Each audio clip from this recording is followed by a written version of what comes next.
leadership material for this testing cycle. Everything's going to be gumdo and combat. We're going to start with the gumdo. We're going to learn lines 1 and 2. We're going to learn a wrist roll and a figure 8 with the gumdo. So when we start with line 1 and 2, you're holding your gumdo in your hand. Your hand is all the way up by the guard. Your back hand or left hand is going to be all the way at the bottom of the handle. We're going to put our right foot in front, loading over our shoulder. This is going to be a line 1. It's coming across your body at that diagonal, just like that bong line that we worked on earlier. So we're going to pull straight across all the way to your hip. When you get here, we're not just going to lift it straight up to our shoulder. We're going to put it on our back, kind of like you do a really heavy backpack. So flip it up over your shoulder so it comes up, and we're going to do line 2 is coming across the other direction. So we're going here, all the way back across. So up on that shoulder again, 1. Up on that shoulder over here, 2. So those are lines 1 and 2. The next part we're going to work on is a wrist roll. The way this works is you're going to take your hand, put it out in front like low 5, right? Everybody knows what low 5 is. Take your sword, you're going to flip it up on top of your wrist, laying it on top. I'm going to let go and grab it in a reverse grip on the other side. So we'll flip that sword back over. Hand goes out low 5, lay that sword across the wrist, and then pick it up. The last thing we're going to do is a figure 8 with your sword. We got some stuff that's going to help us remember. We're going to pretend our sword, for now, is an ice cream spoon. All right? I got vanilla ice cream in front of my foot, chocolate ice cream behind my foot. We're going to start right here. If you've seen Lord of the Rings, we're going to say, "You shall not pass." I'm going to take my spoon, scoop my vanilla ice cream, my chocolate ice cream, "You shall not pass." So we're going in front, behind, and "you shall not pass." And then you can add flow to it, make it faster with that sword. So that's our gumdo material to start with for leadership this testing cycle.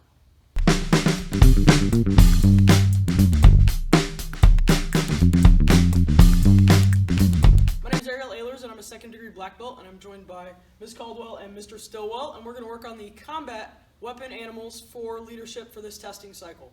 So they're both going to face each other, jump back in their sparring stance. From here, their weapon is in their front hand with their weapon foot right up there. Ms. Caldwell's going to start. She's going to do that Cobra Strike first. So she's got that weapon out in front like a snake charmer, getting Mr. Stillwell to watch it. She's going to flip it over and do a quick 2 strike. Now Mr. Stillwell's going to do the same thing coming back towards her. Just that she's looking right at the weapon. He's going to flip that over, a quick 2 to hit her with that. So that is our Cobra Strike. All right, this animal is our crocodile. The way this works is that Mr. Stillwell's been going for Ms. Caldwell's leg all day.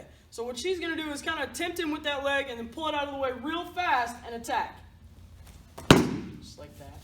And then Mr. Stillwell, to show you from the other side, is going to do the same thing. So Ms. Caldwell's been going for his leg, and he's going to jump and attack. So that is the crocodile. The next one is a panther. It's a little bit similar to Cobra, but it actually involves a little footwork. So Ms. Caldwell's here. She's got Mr. Stillwell watching her weapon. She's going to end up taking 2 steps as she comes across and steps behind to change position as she scores on Mr. Stillwell. Go. Just like that. And then they'll trade jobs. Mr. Stillwell's going to do the same thing. He's coming in that fake, drawing her up high so he can hit down low. That's going to be our panther. Those are our 3 animals.